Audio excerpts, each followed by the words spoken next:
하나님 말씀은 우리 마태복음 28장 19절 20절 말씀입니다. 마태복음 28장 19절 20절 말씀입니다.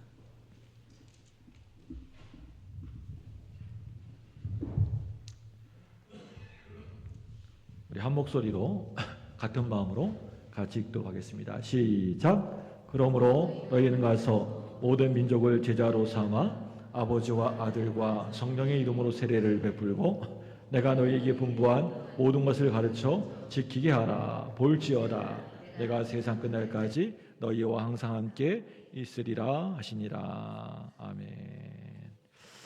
오래간만에 오셨는데요. 태국 치앙마이에서 선교하고 계시는, 또 복음 전파하고 계시는 우리 박종선 선교사님 나오셔서 오늘 우리는 선교사입니다 라는 제목으로 귀한 말씀 전해주시겠습니다. 오래간만에 뵀는데 나오실 때 우리 할렐루야 하고 반갑게 인사하겠습니다. 인사합니다. 할렐루야.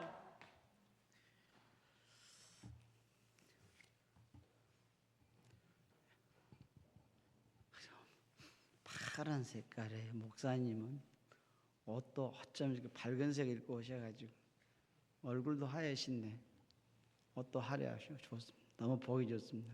전 얼굴이 좀 까맣죠. 빈대도 낯짝이 있다는 말이 있습니다. 나 빈대 낯짝 본 적은 없는데 누가 그러더라고요. 빈대도 낯짝이 있는데 제가 올 때마다 우리 목사님께서 이렇게 강단에 세워주십니다. 올 때마다 세워주는 교회가 몇 개 있는데요. 그럼 갈 때마다 항상 송구한 마음으로 갑니다. 어떤 데는 몇 년이 돼도 오란술도 안 한 데도 있는데 해년마다 이렇게 세워주시니까 감사하고 나 침 안 발랐습니다. 이게 제 나름대로 해석합니다. 우리 목사님과 장로님들 그리고 성도들의 사랑과 긍휼이 저를 이렇게 늘 세워주신다 확신합니다. 사랑과 긍휼. 그래서 예수님도 우리를 사랑하시고 늘 긍휼히 여겨주셨잖아요. 그래서 긍휼히 여김을 베푸시는 교회, 긍휼의 은혜가 넘칠 줄로 믿습니다. 사랑으로 늘 세워주신 교회 위에 사랑이 넘칠 줄로 믿습니다. 그래서 늘 진짜 감사합니다. 진짜 감사합니다. 기도하겠습니다. 살아계신 하나님 은혜를 감사합니다. 오늘 하루도 우리가 살아있을 수 있도록 은혜 주시고 하나님을 찬송할 수 있도록 예배를 통해서 하나님을 섬길 수 있도록 또 그리고 성도 상호간에 교제할 수 있도록 은혜를 주신 하나님께 감사하며 주여 영광과 찬송을 받으시옵소서. 제가 올 때마다 목사님과 우리 장로님들 그리고 사랑하는 교우들이 저를 이게 세우게 이 땅에 이게 서게 하시니 하나님 그 사랑과 은혜와 긍휼에 감복하고 감사할 따름입니다. 주여 하나님께서 피로 값주고 세우신 이 제단 이 모든 교회 하나님께서 복 주시고 남을 잘되게 하고 이롭게 하는 자는 하늘의 별처럼 하늘에서 해와 같이 빛나리라 했사오니 주님께서 그 복을 주시기를 원하옵고 이 제단을 통해서 이 근동에 아직도 예수님을 모르는 이들이 하나님께로 돌아오는 구원받고 기뻐하는 그런 역사 이루어 주옵소서. 감사하고 예수님 이름으로 기도합나이다. 아멘. 목사님 제가 영상 하나 가지고 왔는데요. 항상 비슷한 영상입니다. 근데 오늘 한 가지만 제가 선교 영상 중에 체크 보실 것은 우리 에스라 서원 사역입니다. 한번 보시고요. 그 부분만 제가 한번 더 설명을 하겠습니다. 영상 한번 보여주십시오.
저기 영상 중에 그 에스라 서원이 나왔잖아요. 에스라 서원 나왔는데 제가 작년에도 그 선교 보고 때 이 에스라 서원에 대해서 이야기했는데 드디어 저희들이 강의가 시작됐고요. 예, 3번 강의를 했습니다. 그래서 1년에 4번 강의인데 이 에스라 서원은 뭐냐면 소수 부족을 사역하시는 목사님, 전도사님들이 대상입니다. 그리고 이분들은 어떤 경비를 지불하고 이렇게 강의를 들을 형편은 안 되기 때문에 호텔비, 숙박이죠. 예, 뭐 잠 자고 먹고 간식 하다 보니 또 돌아갈 때는 기름값 줘서 보내야 됩니다. 또 기름 태우고 오셨으니까. 그래서 이제 많은 숫자는 한 번에 못 하고요. 보통 한 12명에서 14명 정도, 많으면 15명 정도 이렇게 하는데 목적이 취지가 뭐냐면 이분들이 일단 신학 연조가 공부하는 이 기간이 아주 짧아요. 그러다 보니까 성경에 대한 지식, 그다음에 신학에 대한 깊이 뭐 이런 게 사실은 많이 약합니다. 그 성경 지식이 우리가 한국에서 우리 파송기 목사님이 오셔서 강의를 하고 그러셨는데 깜짝 놀라셨어요. 목사님 전도사님들인데 일이 몰라서 대구 분인데 뭐 그랬어요. 그래서 우리나라 뭐 초등학교 성경 지식이 풍부한 초등학교 6학년만 또 못할 때가 있어요. 예, 그분들의 뭐 삶을 우리가 무시하는 건 아니지만 그래서 수년 전부터 제가 설교를 들어보고 설교를 이렇게 또 삶 속에서 이야기를 해보면 이게 부족하다. 그래서 이분들에게 좀 더 공부할 수 있는, 다시 한번 공부할 수 있는 그런 기회가 있으면 좋겠다. 그래서 저분들에게는 뭐 재교육이라는 말은 안 하고 에스라 서원, 성경 연구하는 곳이다. 그래서 1년에 4번 합니다. 4번 하는데 생각보다 반응이 좋습니다. 그리고 강의 시간이 재밌습니다. 1년 4번 중에서 2번은 저하고 우리 협력 선교사 그리고 혹은 이제 현지에 있는 우리 뜻이 있는 그 선교사님들 언어가 되신 분들 직접 태국어로 강의하고요. 2번은 한국에서 목사님들이 오십니다. 나중에 우리 목사님도 오셔가지고 강의해 주시면 너무 감사해요. 그런데 오실 때는 돈을 가지고 오셔요.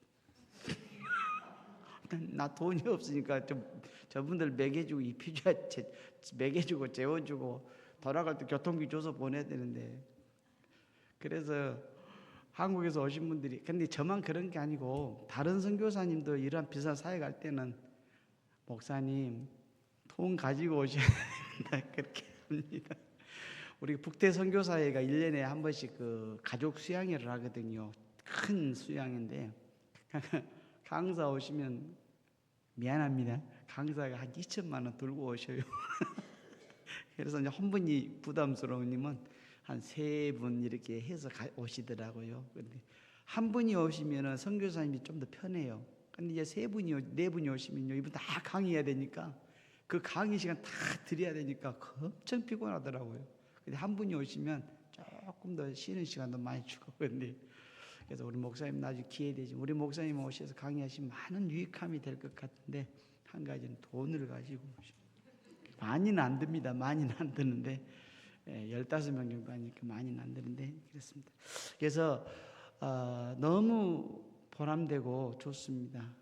그래서 돌아가서 산에 가서 또 우리 자기 소수 부족들에게 복음 전하고 하나님 말씀 전하는데 유익함이 될 줄 압니다. 어떤 선교사님, 어떤 목사님은 아니 그 이제 끝나는 날 마저 피드백을 하는데 이번에 강의 얼마나 좋았습니까? 그랬더니 저번에 우리 그 파송기 목사님 오셔가지고 목회하게 됐었어요.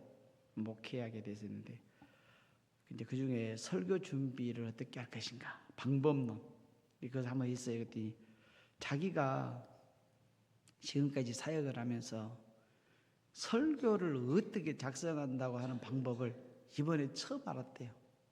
그래가지고 자기가 그 갖고 가서 이렇게 한번 해보겠다고 했는데 그렇게 했는가는 모르겠습니다.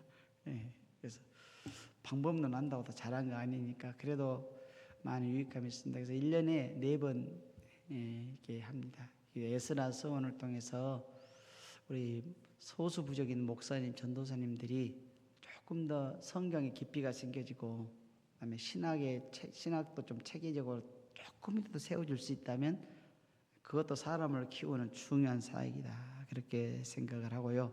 기도해 주시기 바라며. 또 하나 있었죠. 라우 부족에 세워진 교회 그랬는데 저희 사역지가 또 늘어났습니다. 저는 원래 교회 건축 사역을 안 하는데 하나님께서 또 저에게 저 교회를 하나 세울 수 있는 은혜를 주셨어요. 경상도에 가면 계단교회가 있는데 그 계단교회에서 지었습니다. 제가 소개했고요. 그 라우 부족인데 땅도 있고 성도도 있고 아이들도 있는데 건물이 없어요. 그래서 소개받고 갔더니 여기 도와주면 좋겠다 그래가지고 우리 파송교 목사님이 이제 소개해서요. 제가 물어봤어요. 돈 적게 좀 안 하려고. 옛날에 목사님이 1,500만 원을 주신다면서 박성규 회사님 1,500만 원 줄 때가 교회 지을란가 하잖아. 안 할랍니다 그랬어요. 지을 수가 없어요. 그 아프리카에나 보내주십시오 그랬어요. 그래서 이번에 물어봤어요. 그 목사님 얼마 주신답니까? 그랬더니 맥시멈이 4,000만 원이라고 그래요. 그럼 하겠습니다 그랬어요. 그래서 한 3,600만 원 정도 들여가지고 교회도 짓고 화장실도 보수해드리고 그렇게 했습니다. 그래서 저기는 이제 치앙다오에 있는 복음의 빛교회라고 하는데 목사님도 계시고 저도 이제 아까 보신 영상 속에 추수감사절이나 이런데 가서 예배도 같이 드려서 축하도 하고 평일 일주일에 한 번 정도는 또 가서 1시간 반 정도 거리가 가까워요. 가서 아이들에게 한글도 가르치고 또 축구전도도 같이 하고 그렇게 하고 있습니다. 그래서 우리 이제 공부하는 사람들 저희 이 에스라 서원에 공부하시는 분들을 보니까 교회가 많이 열어가더라고요. 막 어떤 분은 사진 찍어서 보내줬는데 뭐 천장이 지붕이 다 새가지고 비가 오면 다 들어온대 교회당으로. 교회도 조그만데 그래서 제가 그랬어요. 여기 와서 공부하는 사람 중에 앞으로 교회를 짓는다면 여기 와서 공부하는 목사님이나 전도사님 교회를 선택해서 지어주겠다. 내가 짓는 건 아니지만 그런 기회가 된다면 하겠다라고 그래서 우리 기도하자 그랬습니다. 그리고 3년은 1년에 4번씩 해서 3년은 무조건 공부해야 된다. 개근하면 졸업여행은 한국으로 가도록 기도하겠습니다. 내가 그랬습니다. 나 간다는 소리는 안 했어요. 간다고 안 가면 안 되니까 기도하자 해서 졸업여행 정도 되면은 한국으로 가야 되지 않겠는가 그런 생각이 들어집니다. 그래서 기도하고 있습니다. 그래서 에스라 서원 이 사역이 또 다른 사역과 더불어서 교회 사역, 공동체 사역과 더불어서 잘 될 수 있도록 기도해 주시기 바랍니다. 네, 다 우리에게 후원해 주셔서 잘 감당하고 있고 감사합니다. 이제 오늘 제가요 설교는 많이는 안 하겠습니다. 제가 신천지를 보면서 저 사람들은 뭐가 저렇게 기쁠까? 우리 예수님 진짜를 믿는 예수님 믿는 사람들도 보면은 별로 안 기뻐한 것 같은데 왜 저 사람들은 저렇게 기쁠까? 거기 가면 맨 신밖에 없다는데 신천지니까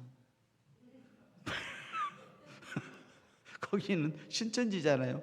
사방대가 신인가 봐요. 그러니까 신천지래요. 그러니까 여기도 신천지고 저기도 신밖에 없는 것 같은데 여기 기쁠까?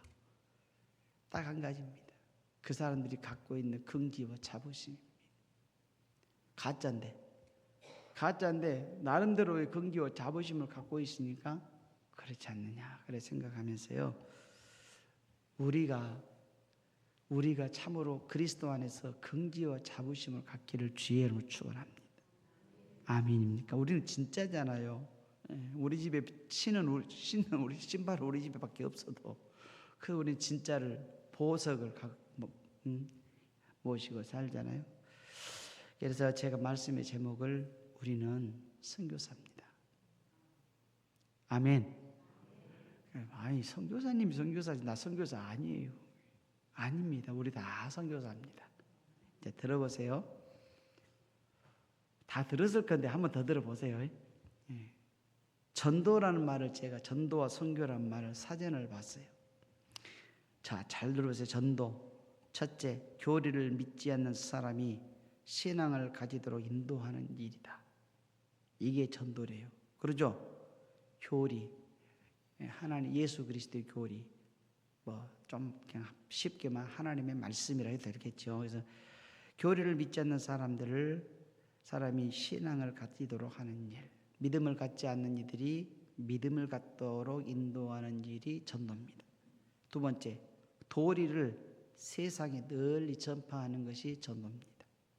도리, 하나님의 말씀이죠. 하나님의 말씀을 세상에 널리 전하는 것이 전도입니다. 영어로는요, 이벤젤리즘이라고 하는데요. 두 가지 다 씁니다. 이벤젤리즘이라고 하는데 이건 복음 전도란 뜻입니다. 영어로요, 그 사전에 그렇게 나왔어요. 복음 전도라는 말에 미션이란 말도 같이 있어요. 미션은 사역 혹은 사명 그렇게 말할 수 있습니다. 뭐 전도는 복음 전도 사명이죠. 그래서 미션. 내가 저를 가리켜서 태국에서는 미셔너리라고 그래요. 선교사라 그러고 내가 하는 일을 가리켜서 미션이라고 그래요. 그러면은 그러니까 전도죠. 선교 봅시다. 자, 선교는요 종교를 전하여 널리 알린다. 종교니까 우리 교회죠. 기독교를 전하여 널리 아는 것이 선교입니다. 두 번째로 전도하여서 널리 알리는 것이 선교돼요. 그러니까 선교나 그다음에 영어도 보면은 역시 미션이라고 했고요, 이벤젤리즘이라고 했고 또 하나는 preach the gospel이라고 그랬어요.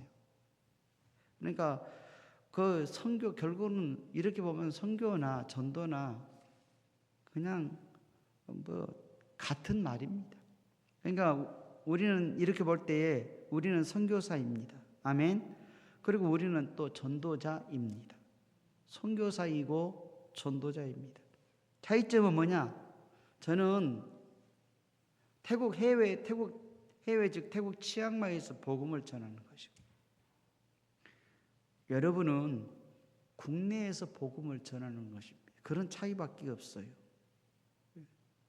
그래서 뭐 먼저 선자님의 또 한문적인 표현도 있습니다만은, 그러니까 나는 선교사인데 어떤 선교사냐면 해외에 나가서 하는 선교사예요. 그 다음에 여러분은 선교사인데 어떤 선교사냐면 국내에서 복음을 전하는 선교사입니다. 그래서 우리는 다 선교사예요. 그 보내는 선교사가 아니라 진짜 선교사입니다, 여러분. 우리가 선교사입니다. 그러면 선교사는 누구냐? 이 질문은요, 그리스도인의 정체성에 관한 질문이기도 합니다. 선교사는 누구냐?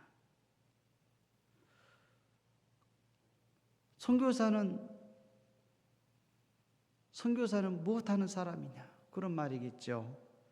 그러면 여기 그리스도인이 가지고 있는 특별한 것이 무엇이냐? 그런 말입니다. 나는 선교사이기 전에 그리스도인으로서 선교사의 사명을 부여받고 나갔습니다. 그러면 그리스도인이 가지고 있는 특별한 것이 뭐냐? 특별한 것이 있습니다. 첫째, 부름받은 자입니다. 내가 간 게 아니고 누군가에 의해서 부름을 받았어요. 부름받은 자. 그럼 누구로부터 부름을 받았습니까? 하나님 아버지로부터 부름을 받았습니다. 감격스럽지 않습니까? 아니, 하나님이요, 우리가 말하실 때 천지를 창조하신 하나님, 생사화복을 주관하시는 하나님, 못하실 것이 없는 하나님, 기적의 하나님, 능력의 하나님, 그분이 나를 불렀다잖아요. 감격스럽지 않습니까? con thì thông phaจากแยกจากน้ำพระองค์ทรงเรียกของข้า 하나님께서 세상을 창조하시고 나누기 전에 하나님이 나를 부르셨다 그런 말입니다. 하나님으로부터 부름받았어요. 그러니까 우리의 특별한, 우리에게 주어진 특별한 것은 뭐냐? 하나님으로부터 내가 부름을 받았다. 아멘.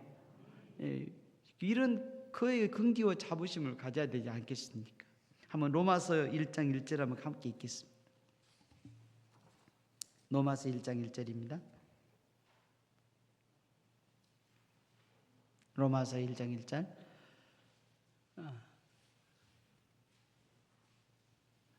찾으셨으면요, 한 목소리로 한번 부름 받으신 분들께 담강 크게 한번 읽어보세요. 시작.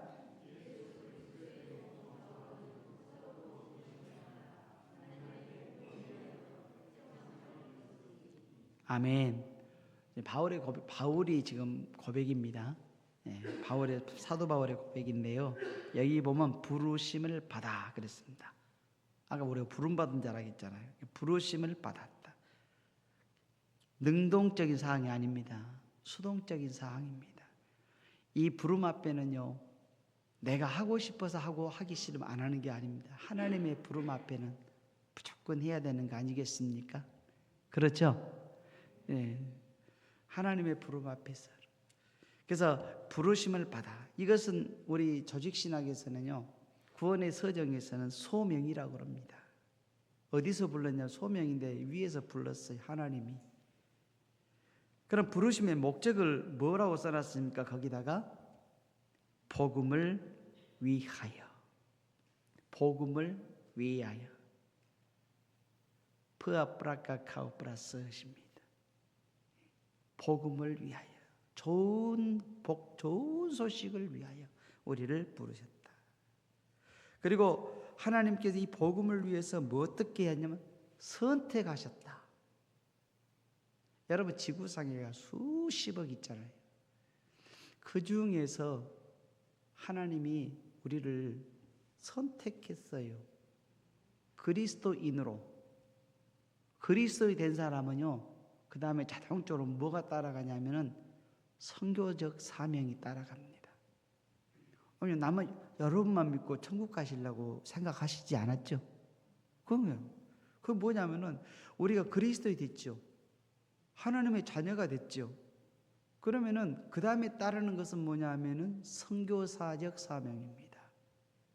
전도의 사명. 그래서 우리를 선택했는데 수십억 중에서요, 나를 탁 선택해서 하나님의 자녀 삼으시고, 그리고 하나님을 아버지라 부르게 하시고, 그리고 하나님께서 우리를 천국 백성 삼으셨어요. 그 다음에 주신 명령은 사도행전 1장 8절에도 나오고, 오늘 본문 마태복음 28장 19절로 18절부터 20절에도 나오고 그러잖아요. 뭐 마가복음 15장 15절에도 나오고 그러잖아요. 그래서 하나님이 우리를 특별히 선택했다. 여러분, 공중에 나는 새 한 마리도 하나님의 허락이 없으면 떨어지지 않는다고 그랬습니다.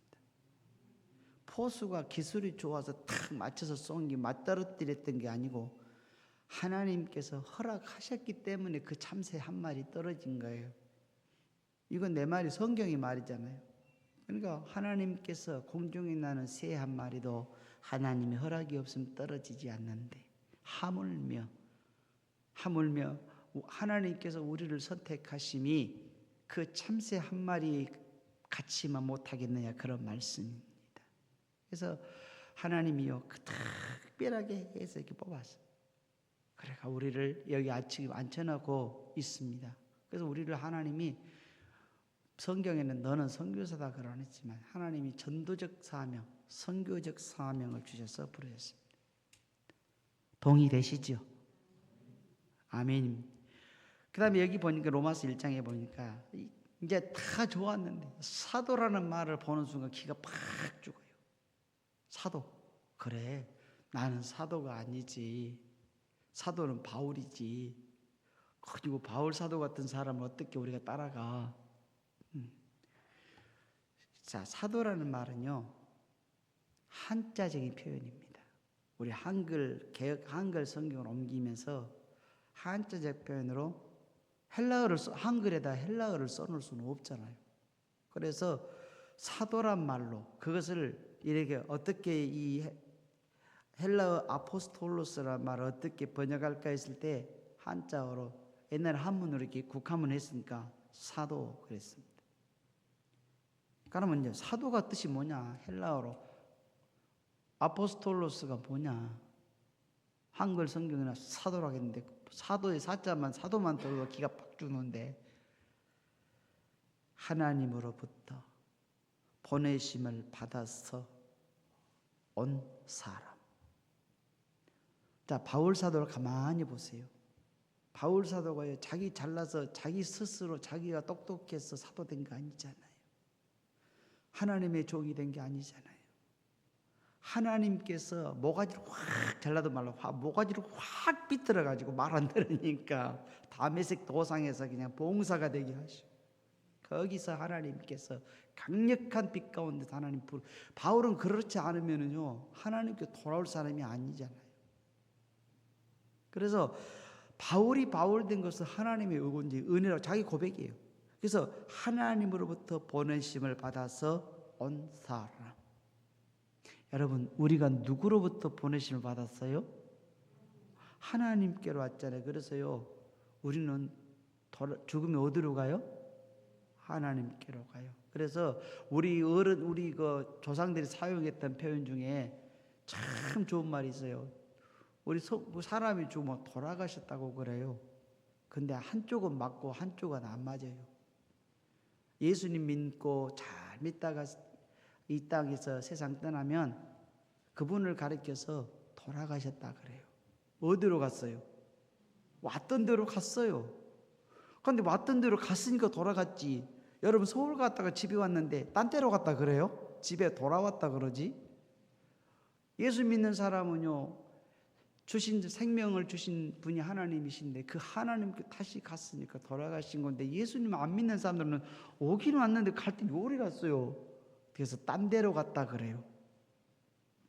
딴 데로 갔다. 예수님 뭐라면 제 갈 곳으로 갔다 그랬어요. 제 갈 곳으로 갔다. 근다고 또 돌아가셨다고 안 해도 또 장례식장 가서 이분은 예수님 안 믿고 죽었으니까 딴 데로 가셨습니다. 그러면 안 됩니다. 예, 아직 그런 말이 맞아요. 근데 그렇습니다. 그래서 우리는요 하나님으로부터 보내심을 받아서 온 사람. 그러므로 우리는 사도입니다. 아포스톨로스. 사도라고 하니까 뭐 그냥 목사 이런 개념이 아니라 그냥 사도라고 하지 말고 하나님으로부터 보내심을 받아서 온 사람. 그러므로 제가 정리합니다. 한 문장으로 정리하겠습니다. 우리는 복음을 위하여 하나님으로부터 부름받은 선택된 선교사입니다. 아멘입니까? 예? 우리는 복음을 위하여 하나님으로부터 부름받은 선택된 선교사입니다. 로마서 1장 1장 다시 읽겠습니다. 그런 의미에서 시작.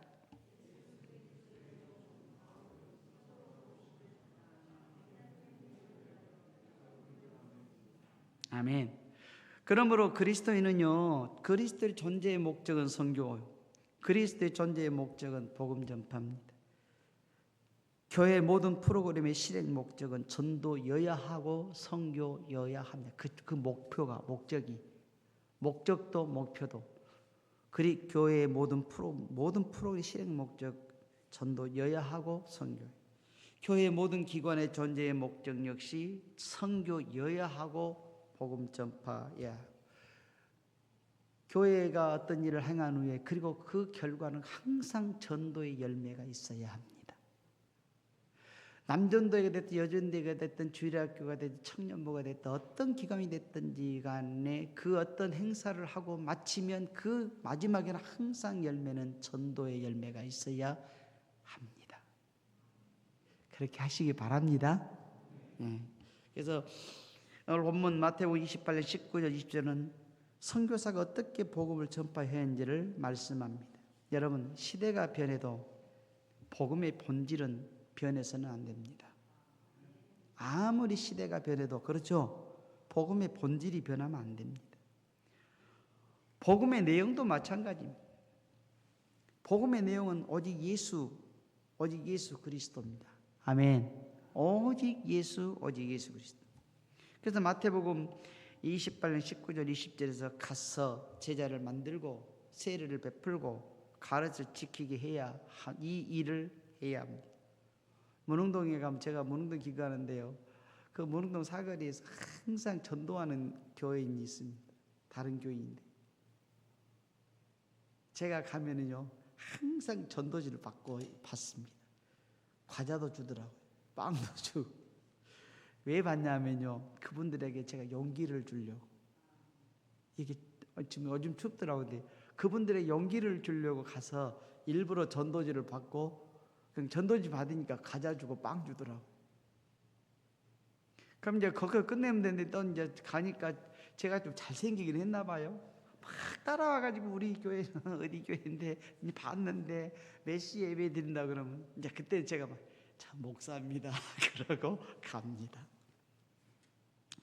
이게 동적인 전도, 그리고 찾아가는 전도, 이것은 계속 해야 합니다. 아멘입니까?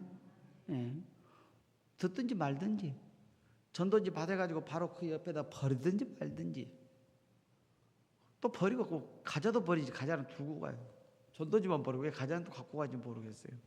하든지 말든지 우리는 그 일을 하나님께서 말씀하신 그 말씀대로 가서 제자를 만들고 혹은 제자를 삼고 세례를 베풀고 가르쳐 지키게 하는 그 일을 꾸준히 해야 합니다. 때로는 빌립처럼 와서 보라고 외쳐야 합니다. 때로는 사마리아 여자처럼 와서 보라, 이는 그리스도가 아니냐라고 외쳐야 합니다. 이걸 가리켜서 찾아가는 전도라, 혹은 동적인 전도라, 그렇게 말할 수 있습니다. 그리고 지금도 해야 합니다. 여러분 기회 되시면 정말 교회 주변에 나가서 그냥 인사를 하루에 100번 하든 1000번을 하든, 듣든지 말든지, 우리 할 일은 뭐냐면 전하면 되는 겁니다. 아멘입니까? 하시면은 이 일은 누가 하냐면 성령이 하시는 겁니다. 왜 전도를 못 하냐면요, 전도를 못 하는 이유가 있어요. 전도는 하는데 열매 안 맺는 것은 그것은 내 책임 아니에요. 그런데 열매 안 맺을 거 생각하니까 전도를 못 해요. 가서 전하면 전도하는 겁니다. 그러죠? 예수 이름으로 전도하시면 됩니다. 그래서 노방전도도, 축호전도도, 관계전도. 제가 선교지에서 해보니까 특히 선교지는요, 얘네 노방전도, 축호전도 해가지고는요 씨알도 안 먹힙니다. 그래서 가장 선교지에서도 보면 관계전도가 좋아요. 대학생은요, 대학생이 자기 친구 데리고 와요. 꼬맹이는요, 꼬맹이가 자기 친구 데리고 와요. 그러니까 아니 이번 주 오고 다음 주 안 오기도 해요. 태반이 그래요. 그래도 데리고 옵니다. 그 관계전도는. 그래서 관계전도, 우리가 충분히 할 수 있는 그런 일들이잖아요. 이거 지금 동적이고 어느 전통적이고 교회가 했던 그런 전도 꾸준히 해야 할 줄로 믿습니다. 제가 앞에서 시대가 변해도 복음의 본질은 변해서는 안 된다 그랬습니다. 그러나 복음을 전파하는 방식에 있어서는요, 시대를 이용할 수 있는 지혜와 과감성이 필요하다 생각합니다. 전하는 방법에 있어서는 시대와 또 시대를 이용할 수 있는 지혜와 과감성이 필요해요. 여러분, 현대는요 디지털 기술의 발전으로 인해서 정보의 전달 속도가, 범위가 획기적으로 발전한 시대입니다. 여러분 다 핸드폰 있으시죠? 없으세요? 다 있지요. 주로 이 핸드폰 가지고 뭐 하십니까? 한번 가만히 돌아보세요. 이거 핸드폰이요, 하루 종일 내 주머니에 있든지 내 손에 있든지 그래요. 차 안에 있든지 항상 동행하는 거 핸드폰이잖아요. 오직이나 핸드폰을 가까이 지면 없으면 불안해서 불안 초조하고 막 그래요. 핸드폰이잖아요. 현대는 디지털 기술의 발전에서 정보 전달 속도가 보면 획기적으로 발전합니다. 여러분, 교회는 현지화된 복음 전파 방식을 모색할 줄을 알아야 합니다. 여러분, 교회라고 하니까 이제 무등교회 건물 생각하면 안 됩니다. 저와 여러분이 교회입니다. 아멘입니까? 어떤 프로그램 속에서도 현대화를 추구할 필요가 있겠지만 우리 개인 속에 내가 핸드폰입니다. 제가 제 아내 이야기를 좀 하겠습니다. 아내가요, 한 2, 3년 전부터요, 매일이면 본인이 말씀 묵상하고 받은 은혜를, 성경 구절을 그 카친들에게 보내요. 그러면 카친들에 보내는데요, 어떤 사람은 싫어하는 사람이 있어요. 아니, 하순에 어떤 사모님인데요, 선교사가 되어서도 보내니까 그렇게 답장이 왔대요. 그래서 그 후에는 안 보내드린대요. 왜냐하면은 선교지에 가니까 가서 이렇게 보내니까 선교지에서 칭하게 할 일이 없는 사람처럼 보인다고 그렇게 문자가 왔대요. 그래서 제가 그러면 그 사모님한테는 보내지 마소 내가 그랬어요.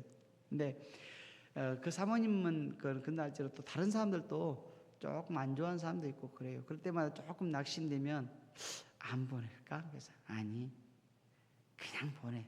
얼굴 보고 보낸 게 아니잖아. 안면 까고 보내. 내가 얼굴 보면 못하죠. 근데 보내고 이것이 그냥 날아가니까 얼굴은 안 보니까 욕을 하든지 칭찬하든지 또 보냈네 그러든지 보내지 말하게 계속 보냈네 그러든지 보냈는데 놀라운 역사가 나타납니다. 오늘 많은 역사는 아닌데요. 그 중에요, 자기가 하나님을 믿다가 신앙생활 하다가 안 했는데 이 말씀을 자꾸 이렇게 보내주고 말씀 읽다 보니까 내가 다시 하나님 앞으로 나가야 되겠네요. 신앙을 다시 회복해야 되겠네요. 그런 답장도 오고 그렇습니다. 무슨 효과입니까? 디지털 SNS의 효과입니다. 얼굴 안 봐요. 안 좋아하는 사람 있다니까요. 징하게 할 일 없이 할 일 없으니까 마치 할 일이 그렇게 없는가, 없으게 이런 거나 보내고 앉아있는가 그런 말이잖아요. 그런 사람이 있는가 하면, 보내지 말라니까 또 보냈다고 하는 사람이 있는가 하면, 어떤 사람은 그런 분도 있고 어떤 분은요, 이거 안 보내면 또 왜 안 보냈냐고 또 묻는 사람도 있고 막 그래요. 그래서 제 아내가 지금도 항상 보내고 있습니다. 보내고 있는데 이게 효과는 뭐 열매를 많이는 순간적으로 많이 안 맺을 수 있을지 몰라도 10년에 한 생명을 구했다면은 그것도 하나님 앞에 값진 일이다. 그렇게 한 생명이 천하보다 귀하다니까. 제 이야기 좀 하겠습니다. 저도 핸드폰 가지고요, 태국에서 제 핸드폰은요 2가지 용도로 쓰입니다. 하나는 공부하는 용도입니다.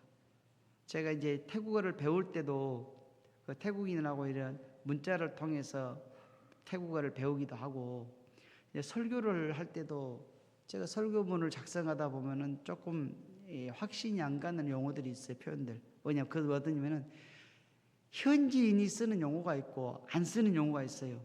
그런데 내가 단순히 문법적으로 정리해가지고 설교를 하면 우스운 설교가 될 수가 있어요. 저 말 우리 쓰지도 않는데 막 그런 소리도 해요. 그래서 제가 문장을 만들어 보고 확신이 안 가면 제가 그 문장을 태국인에게, 우리 이제 그리스도인 태국인에게 보냅니다. 여기서 이 단어를 써도 되는지, 그러면은 써도 되면 오케이 하고, 아니면 목사님 여기에서는 이런 상황에서는 이 단어를 아니고 이렇게 써야 합니다 라고 수정을 해서 보내옵니다. 그래서 하나의 공부와 또 설교 준비할 때 도움받는 용도로 쓰고요, 그 다음에 전도하고 그 다음에 신방하는 용도로도 씁니다.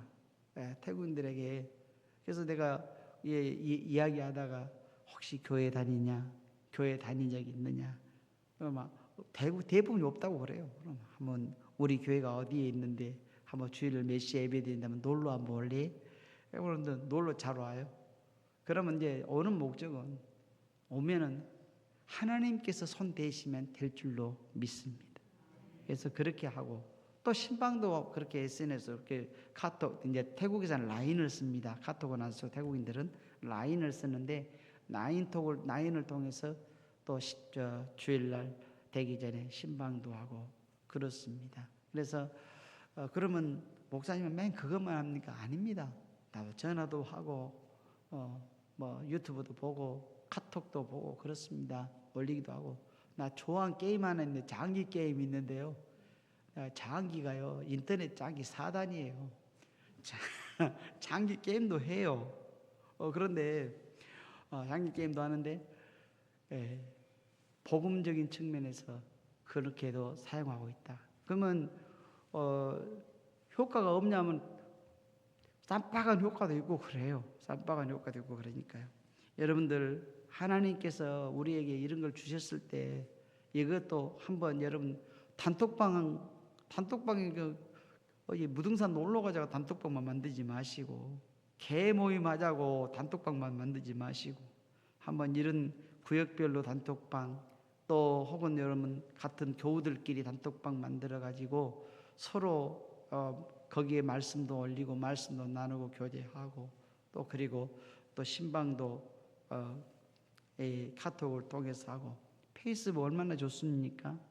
뭐 우리가 유튜브까지는 안 할지라도 페이스북도 마찬가지고 한번 여러분요 하나님께서 주신 은혜입니다.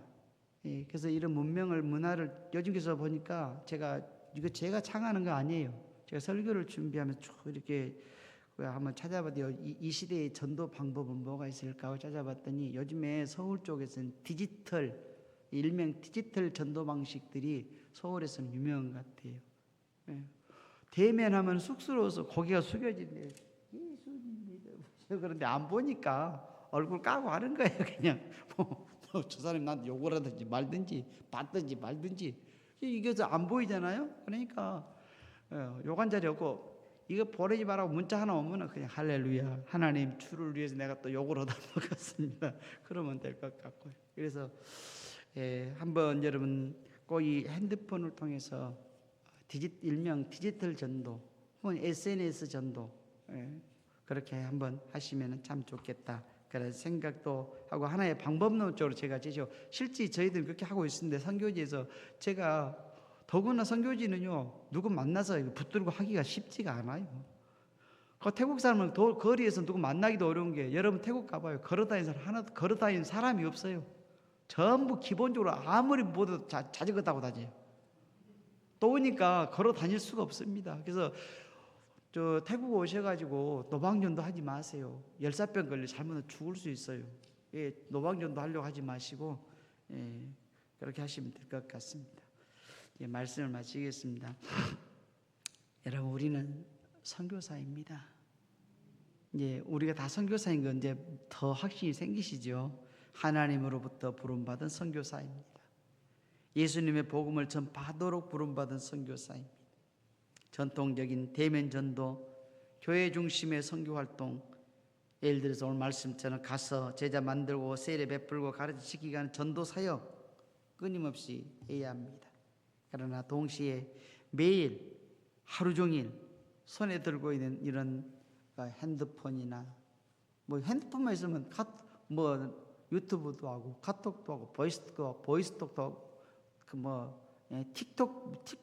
틱톡도 하고 뭐 못할 게 없잖아요. 핸드폰 들고 다니면서 하는 거 아니잖아요. 이거 하나만 있으면 다 되잖아요. 그래서 한번 이후에는요, 한번 여러분이 이거 SNS를 통해서 그리고 한번 들어가 보세요. 인터넷 들어가면요, 디지털 전도 이 시대의 전도 방법에서 그런 것도 한번 정보도 쭉 보시면 제가 말한 것보다 훨씬 더 많은 정보를 얻을 수 있을 것 같아요. 그래서 저도 그렇게 하고 있고 또 안에도 실제로 단순한 성경 한 구절을 보내는데요. 대신 꾸준히 지금 10몇 년을 보내고 있습니다. 한번 주일만 빼놓고 주일은 안 보내더라고요. 주일만 빼놓고 보는데 거기에 예수님 믿어야겠다. 그동안 쉬었는데 얼마나 그 하나가 얼마나 그 보람 있고 의미가 있는지 모릅니다. 그래서 여러분 나가서 전하시고 동적이고 찾아가는 신방, 찾아가는 전도하시고 그리고 이것은 가만히 누워서도 할 수 있잖아요. 예, 가만히 누워서도 할 수 있는 것이니까 한번 SNS를 통해서 혹은 디지털을 통해서 한번 전도하는 방식을 다양화해서 하나님의 교회가 늘 부흥하는 일에 또 우리가 맡긴 선교사 그리스도인에서 부여된 선교적 사명 잘 감당할 수 있기를 주의로 부탁을 드립니다. 기도하겠습니다.